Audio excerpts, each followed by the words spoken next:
Bonjour à tous et bienvenue. Le soleil se lève doucement sur la basse-cour, les coqs chantent, les poules s'agitent et les premiers œufs fraîchement pondus attendent d'être cueillis. Ces images simples ne sont pas anodines, elles racontent une histoire, celle de la filière avicole, une filière qui nourrit, qui crée des emplois, qui porte en elle les promesses d'autosuffisance et de souveraineté alimentaire.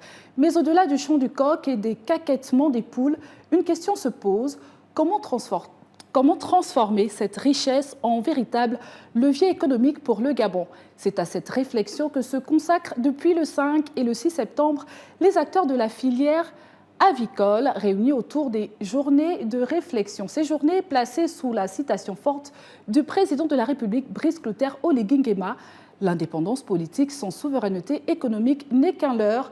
Ambition de redonner à la filière avicole toute sa place dans la quête de souveraineté alimentaire. Nous allons dans cet entretien découvrir ce qu'est réellement la filière avicole, comment elle se porte au Gabon, le but de ces assises et bien sûr les défis et opportunités qui se présentent. Madame, Monsieur, Denis Ovono-Mesui est notre invité de la matinale. Bonjour et bienvenue. Bonjour madame. Alors, je rappelle déjà que vous êtes le directeur associé du cabinet de conseil HOD Consulting et président du think tank Perspective Africa. Alors, premièrement, dites-nous qui est à l'origine de cette initiative en rapport avec l'aviculture, donc qui sont les organisateurs? Alors, il faut dire que pour répondre justement à l'appel du chef de l'État et du ministère de l'Agriculture qui a tenu un forum de concertation nationale sur les importations de poulet de chair il y a cela 2 semaines, les acteurs de la filière avicole, avec le think tank Perspective Africa et la co-organisation de la Chambre de commerce et d'industrie du Gabon, ont bien voulu effectivement réunir les différents acteurs autour d'un même espace afin de pouvoir discuter de ce qu'on peut faire ensemble. Très bien. Alors, vous revenez fraîchement de 2 jours de réflexion autour de cette thématique-là, autour de cette filière, l'aviculture. Donc, déjà, d'entrée de jeu, comment se sont déroulées ces journées? Alors très bien, il y a eu beaucoup d'enthousiasme. Les gens bien. sont venus même de l'arrière-pays pour pouvoir assister à ces 2 journées de réflexion. Il y a eu beaucoup d'engouement, beaucoup d'envie de faire quelque chose et surtout beaucoup de concret. Très bien. Alors, à présent, posons déjà les bases. Pouvez-vous nous expliquer simplement ce que recouvre le terme filière avicole? Donc, à quoi faisons-nous allusion pour nos téléspectateurs? Alors, lorsqu'on parle de filière, qu'on dise filière avicole ou n'importe quelle filière, il s'agit de regarder l'ensemble des activités que couvre cette activité, d'accord? Donc, de l'amont à l'aval. Très bien. Donc, quand il s'agit de la filière avicole, on parle de l'agriculture. Et donc, quand on parle d'agriculture, on parle justement de champs de maïs ou de soja qui font partie des aliments. Après, on parle de la partie élevage en ferme, c'est-à-dire il s'agit des fermes de parentaux, également des fermes d'élevage. Et puis, on parle de production d'aliments. Après, on parle d'abattage, donc des abattoirs, de conditionnement, de la distribution, du stockage, et puis à la fin, on a des consommateurs. Très bien. Et élevage de quel animal précisément? Il s'agit du poulet de chair. Du poulet de chair. Alors, parlons à présent de ces journées de réflexion. Donc, déjà, quel était le but précis de sa mise en œuvre? Alors, les journées de réflexion, c'est très simple. Nous avons des autorités politiques et administratives qui ont pris une décision, l'arrêt des importations de poulet de chair à l'horaire de janvier 2027. D'accord. Janvier 2027, c'est dans 16 mois. On parle là d'une moyenne de 55 000 tonnes par an. Des concertations ont déjà eu lieu avec le ministère de tutelle, avec notamment le forum d'il y a 2 semaines. Les acteurs de la filière se sont dit qu'est-ce que nous on fait en réalité pour contribuer à atteindre cet objectif national finalement. Exactement. Et donc il s'agissait donc de se réunir pour drafter ensemble un modèle économique qui sied à notre environnement, d'avoir une vision commune, de structurer la filière et d'avoir une stratégie et un plan d'action concret pour que les choses commencent le plus rapidement possible. Et justement, avec tous ces objectifs-là, quelles étaient les attentes à terme? Quels sont les résultats escomptés? Les résultats, déjà, à la sortie de ça, nous avons un modèle économique que nous avons adopté et discuté ensemble. Et il y a un certain nombre d'actions également qu'on a arrêtées, qui vont se dérouler à partir de cette semaine. Nous avons l'élaboration d'un mémorandum pour le développement de la filière entre 2025 et 2032. Très Ce bien. mémorandum sera transmis aux autorités compétentes. Encore une fois, il faut insister que ce sont là les suggestions des acteurs. Et ce n'est pas encore acté en quelque sorte. Ce n'est pas encore acté, ce sont des suggestions que nous faisons à l'issue de ces 2 jours. Donc très concrètement, on a arrêté un modèle économique, on a une stratégie, on a un plan d'action et on a un mémorandum qui sera transmis. À soumettre aux autorités. C'est ça. Alors, parlons du niveau national. Comment se porte aujourd'hui la filière avicole au Gabon, en termes déjà de production et surtout de consommation aussi? Alors, il faut se dire que le Gabon est, comme la plupart des pays en Afrique, confronté aux grosses importations des produits agroalimentaires et que l'aventure sur le poulet, en fait, des restrictions des importations de poulet a commencé dans plusieurs pays en Afrique en 2005.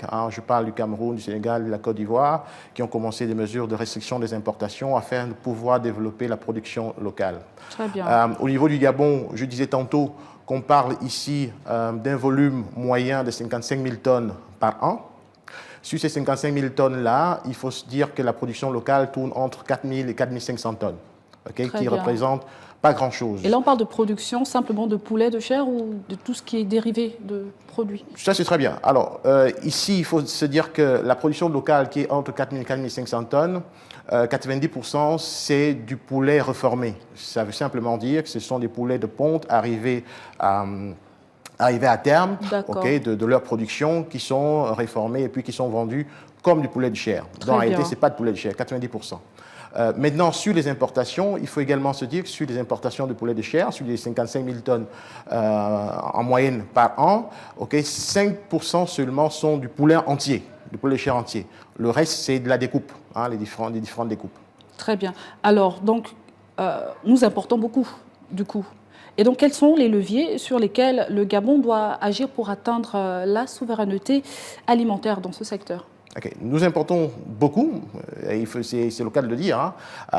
Il faut également soulever le fait que nous sommes, le Gabon et l'Afrique du Sud, sont les 2 pays qui consomment le plus de poulet par tête d'habitant par an. Très bien. Donc le poulet de chair est la principale source de protéines dans l'alimentation au Gabon. Mais non, quelle est la stratégie? C'est de ça qu'il s'agissait durant les 2 jours de réflexion à la Chambre de commerce. Nous pensons effectivement que pour que cette industrie se développe, il faut qu'elle soit segmentée en 2.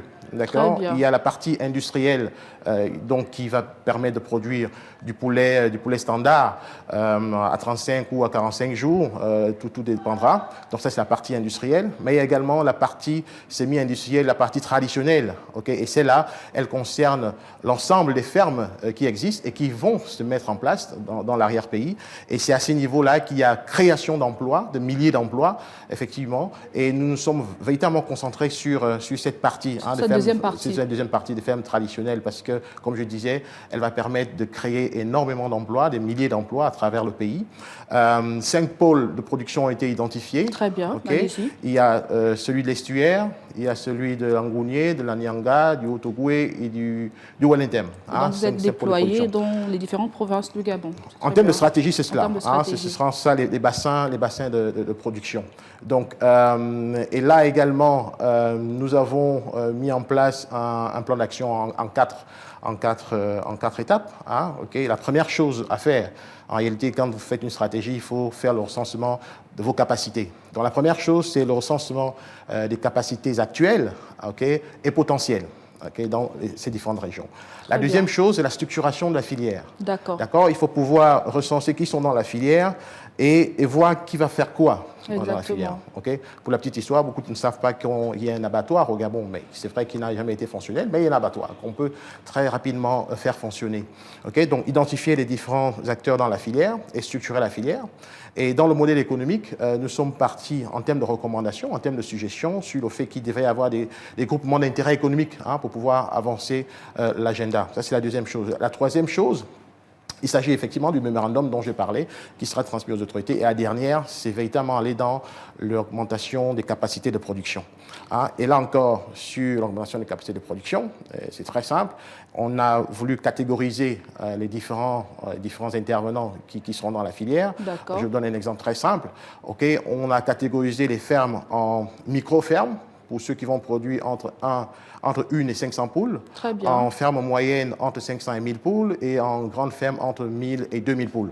Ça permet de catégoriser et de calibrer la stratégie en fonction justement de la catégorie des personnes. Exactement. Et donc pour mettre tous ces projets-là ou tous ces objectifs-là en œuvre dans le secteur de l'aviculture, quelles sont les principales difficultés que vous avez identifiées? Mais il y a plusieurs difficultés, mais qui sont également des challenges. Quand exactement, il y a des défis, des challenges. Oui. Ça veut dire qu'il y a du travail pour les gens. Alors, l'une des premières, qui est un manquement en réalité, c'est la formation. En général, on allait en parler, c'est très important. Voilà. En général, on se lance dans l'activité sans être formé. Et ça pose un gros risque, justement, en termes de gestion de la ferme, mais également en termes de performance à la sortie. Donc, il y a un problème de formation, qu'il faudra résoudre, et on en parlera tout à l'heure. Le deuxième est un problème de disponibilité de l'aliment. Il y a plusieurs fermes qui ont fermé.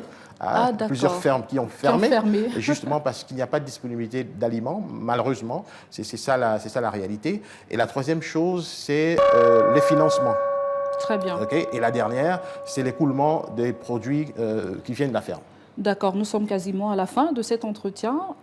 Dites-nous pour finir, si vous deviez donner une perspective ou une vision pour la filière avicole gabonaise d'ici, on va dire 2030, que diriez-vous ? Mais je dirais qu'il y a un bel avenir pour la filière dès lors que les gens sont alignés, qu'il y a une stratégie commune et une structuration de la filière. Je pense que c'est un segment d'activité où le Gabon pourrait même devenir le hub industriel d'Afrique centrale et pourquoi pas exporter la production avicole dans la sous-région. Et donc, bien évidemment, on espère que tous ces projets verront le jour et seront réalisés pour le secteur. Alors, merci beaucoup. Nous sommes arrivés à la fin. Monsieur Denis Ovono-Mezui, je rappelle pour les téléspectateurs que vous êtes le directeur associé du cabinet de conseil HOD Consulting Group et nous avons parlé des journées de réflexion des acteurs de la filière avicole, donc des défis et des opportunités de cette filière au Gabon. C'était un plaisir d'être avec vous. Merci à vous également de nous avoir suivis. C'était un plaisir de vous servir. Nous retenons que la filière avicole n'est pas seulement une question d'élevage, mais un enjeu stratégique pour notre souveraineté alimentaire, notre économie et même notre indépendance. Bonne suite de programme sur Gabon 24.